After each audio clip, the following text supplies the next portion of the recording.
ગચ્છાધિપતિ આચાર્ય યશોવર્મા સુરી મહારાજનો લાલબાગ જૈન સંઘ માંજલપુર ખાતે ભવ્યાતિ ભવ્ય પ્રવેશ થયો હતો। જૈનોમાં ચાતુર્માસના 4 મહિનાનું ખૂબ મહત્વ શાસ્ત્રકાર ભગવંતોએ જણાવ્યું છે। આજે સવારે મકરપુરા જૈન સંઘથી બેન્ડ બાજા તથા પંજાબી ભાંગડા સાથે શહેરના વિવિધ રાજમાર્ગો ઉપર ફરી સામયું લાલબાગ જૈન સંઘના ઉપાશ્રયે આવીને ધર્મસભામાં ફેરવાઈ ગયું હતું। દરમિયાનમાં ગુરુદેવના સામૈયામાં ભારતભરમાંથી ગુરુભક્ત મોટી સંખ્યામાં ઉમટી પડ્યા હતા। વિજય વલ્લભ પાઠશાળાના નાના નાના બાળકો અવનવી વેશભૂષામાં જોડાયા હતા। ગુરુદેવને કામડી ઓઢાડવાનો લાભ ઊંચી બોલી બોલીને વિરલભાઈ મહેશભાઈ શાહ પરિવારે લીધો હતો। આજના કાર્યક્રમમાં ભાગ્ય યશ મહારાજ સાહેબે રાજા ઋષભની સંસ્કૃતિ એવી ઋષભાયન 3નો કાર્યક્રમ વડોદરામાં યોજાશે તેવી જાહેરાત કરતા ભક્તોએ ઉત્સાહ વધાવી લીધી હતી। વધુમાં જૈન અગ્રણી દીપક શાહે જણાવ્યું હતું કે ચાતુર્માસ પછી ગુરુદેવ પાલિતાણા તરફ વિહાર કરશે, ત્યારે પાલિતાણા ખાતે છરી પાલિત સંઘ ગચ્છાધિપતિ આચાર્ય યશોવર્મા સુરી મહારાજની નિશ્રામાં પુષ્પાબેન મદનલાલ રાઠોડ દ્વારા 19 અને 24 ડિસેમ્બર કાઢવામાં આવશે, જેનું મંગલ મુહૂર્ત પ્રદાન કરવામાં આવ્યું હતું। આજના કાર્યક્રમમાં વડોદરા પુરાતત્વ વિભાગના વડા સુધાજી દ્વારા વિમોચન કરવામાં આવ્યું। ત્યારબાદ સંઘ દ્વારા તેનું બહુમાન જૈન સંઘોમાં 24 કરવામાં આવશે અને 31 જુલાઈથી વૈરાગ્ય રસ ગ્રંથનું ગુરુદેવ વાંચન કરશે। આજના કાર્યક્રમમાં જૈન સંગીતકાર નિલેશ રાણાવત તથા કર્ણિક શાહની જુગલબંધીએ ભક્તિ ગીતોની રમઝટ બોલાવી લોકોને મંત્રમુગ્ધ કરી દીધા હતા તથા ગચ્છાધિપતિ આચાર્ય યશોવર્મા સુરી મહારાજ તથા ભાગ્ય યશ સુરી મહારાજે સુંદર વ્યાખ્યાન આપ્યું હતું।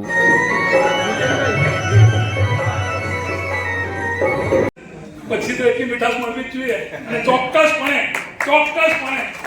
આપણને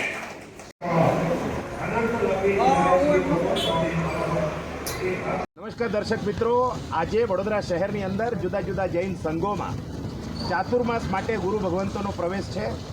દર્શક મિત્રો, આપણે જણાવી દઈએ કે પુણ્ય પવિત્ર જૈન સંઘમાં આમના જ સમુદાયના ભાગ્ય યશ સુરી મહારાજ સાહેબનો પ્રવેશ થયો।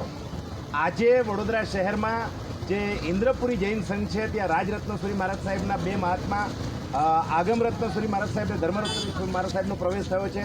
શ્રી સાચોરી જૈન સંઘની અંદર પણ રાજ પુણ્ય વિજયજી મહારાજ અને એમનો પ્રવેશ થયો છે।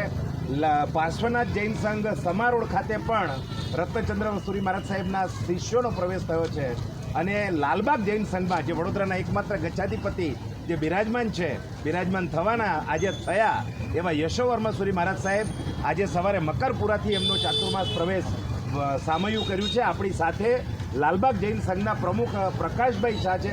પ્રકાશભાઈ, અમારા દર્શક મિત્રોને જણાવો, આજે સવારે સામયું કેટલા વાગે કેવી રીતે થયું અને સાહેબ અહીંયા 4 મહિના જે નિશ્રા કરશે એમાં કયા ગ્રંથોનું વાંચન કરશે, કયા તપ કરાવવાના છે, જરા દર્શક મિત્રોને જણાવો। શિવ સંઘના પરમ પુણ્ય બળના હિસાબે પૂજ્ય ગુરુદેવની નિશ્રા પ્રાપ્ત થઈ છે। બરોડામાં એકમાત્ર જે સંઘ છે ત્યાં આગળ ગચ્છાધિપતિ શ્રી પધાર્યા છે અને નૂતન ગચ્છાધિપતિનો પ્રથમ ચાતુર્માસ છે એવા શ્રી યશોવર્મા મહારાજ સાહેબ અમારા શ્રી લાલબાગ જૈન સંઘની અંદર પધારેલા છે। તેઓની સાથે 5 આચાર્ય ભગવંત અનેક ઉપાધ્યાય ભગવંત પણ પધારેલ છે।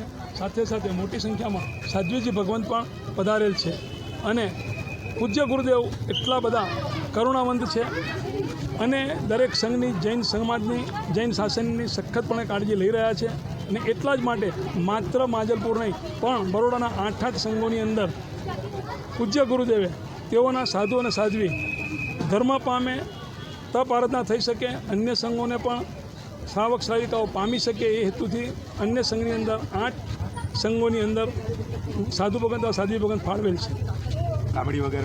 કામડીનો લાભ ગુરુદેવના પરમ ભક્ત જેઓએ 35 વર્ષ પહેલાં સ્વદ્રવેદી તરસાલીની અંદર હસુમતીબેન અરવિંદભાઈ શાહ પરિવાર કે જેઓએ જિનાલયનું નિર્માણ કરાવેલું એ પરિવારે આજે એ લાભ લીધેલ છે।